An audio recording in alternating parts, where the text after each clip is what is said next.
The following story has been brought to you by StoriesToInspire.org. I got to tell you a crazy story I just heard.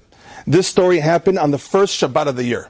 We just recently had the first Shabbat of the year, so it just happened. The story was said over from Chaim Zaid, just to tell you how important it is to take something upon yourself. Rabbi Chaim Zaid was invited to speak at a Shabbaton to a group of girls that took upon himself to keep their first Shabbat. It was the first Shabbat of the year. And they took upon themselves to keep the first Shabbat. This happened in Israel, in Bnei Brak. She told them, listen, a group of girls, first Shabbat, I'm coming. Even though it was last minute, he said, I'm coming. The one condition the person had who made the Shabbaton, it was a free hotel stay, free catering, whatever you want, just one condition. Whoever comes, you have to leave your phones in the room the whole Shabbat. Nobody can walk around with the phones on Shabbat. When we say keep your first Shabbat, it means keep the first Shabbat to the fullest. Phones have to stay in the room. So the rabbi said 70 girls signed up, 40 already went out because they couldn't accept upon themselves with the phones. It was too hard. Only 30 stayed. So they had 30 girls who took upon themselves to keep the first Shabbat in this hotel for free. The rabbi goes to the hotel. He sings them all the Shabbat songs. He tells them Divrei Torah with his wife and his children. In the middle of the meal, a girl named Osnat, an Israeli name. Osnat tells the rabbi, Rabbi, I want to talk to you. He says, okay, no problem. She takes him to the side. She tells him, Rabbi, Hashem hates me. Tells her, Hashem hates you? Who speaks like that? Don't say such words. Hashem never hates any Jew. Chas v'shalom. No matter how far the Yehudi is, how far the Jew is, he's always close to Hashem. She tells him, no, Hashem hates me. What happened? This is the first Shabbat I wanted to take upon myself. But I just got an emergency from the lobby, from the secretaries. I got an emergency message. My mother was already in a coma for 6 days. And right now, any minute, she's about to pass away in the hospital. So I have to book, meaning I have to leave the hotel and run to the hospital to make sure I'm next to my mother at her last moments of her life. This happened within the first Shabbat of the year, 2 weeks ago. Hashem hates me. I want to keep Shabbat for the first time, and my mother is sick, she's about to die, in a minute to pass away, I gotta go. I gotta run back. He tells her, wait a minute. What's the halacha? When are you allowed to break Shabbat? Only pikuach nefesh. Only if it's life and death for you or to save another person. But if your mother's anyways in a coma, it's not really going to make a difference if you're there or not. You're not allowed to break Shabbat for it. So as a rabbi, don't start. I'm leaving. This is not for me. Look, I gave it a try, and now I have an emergency. I have to go. He tells her, just give me a few more minutes. That's what Rabbi Chaim Zaid told her. Give me a few more minutes. He told this lady called Osnat. He runs upstairs. On the first floor, there was a very big rabbi at the time for that Shabbat also. Very big mikubal. He goes over to the rabbi and tells the rabbi, I need you to come to downstairs and convince this girl to stay. It's her first Shabbat. You got to help me out.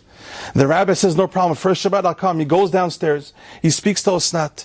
He tells her, don't worry. Your mother's going to survive Shabbat. After Shabbat, you're going to go. She's still going to be alive, and you can go to the hospital and greet her. She tells him, Rabbi, do you promise me?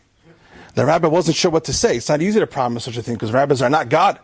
So he turns to Rabbi Chaim Zaid, and Rabbi Chaim Zaid told the rabbi, just do it. Just do it. He says, fine, I promise your mother's going to survive Shabbat. You're going to keep Shabbat. Motzei Shabbat, fly to the hospital. And that's what happened. The girl stayed Shabbat. This Osnat, very hard test. She stayed Shabbat. She did not touch her phone the whole time. She kept her first Shabbat. More than that, she was married to a Bedouin.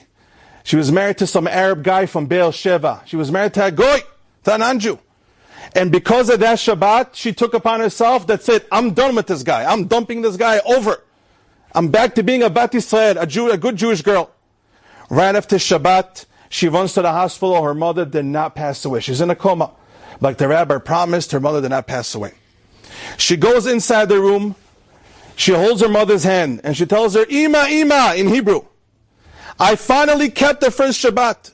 How many times, Ba'adlakat Nerot, did I hear you? Please, Hashem, I want my daughter to keep Shabbat. So I'm here to give you the news. I kept my first Shabbat, and more than that, I broke it off with the Goy. I broke it off with the Bedouin, with the Arab guy. That's it, I'm not with him anymore.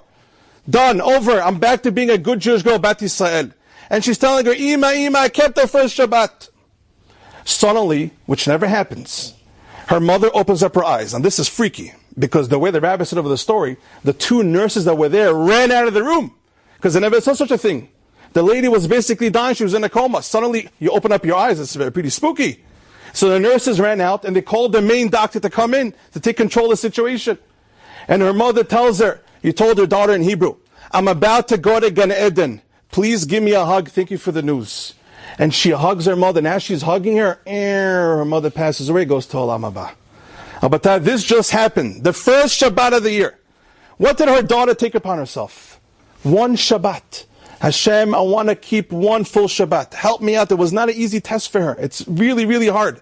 Not to fly to the hospital, and chas v'shalom, you could be the last ones to live with your mother. But she said, no, I'm keeping Shabbat, I'm going to stay strong.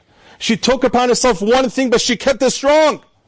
And her mother was alive to Motzei Shabbat, and she got to see her, and she was able to tell the news to her mother even more importantly. How long was her mother praying for her daughter to keep Shabbat? And she got to hear that her daughter finally kept Shabbat. That was the last moments of her mother's life. And then she went to Olam Haba.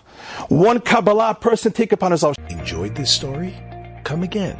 Bring a friend. StoriesToInspire.org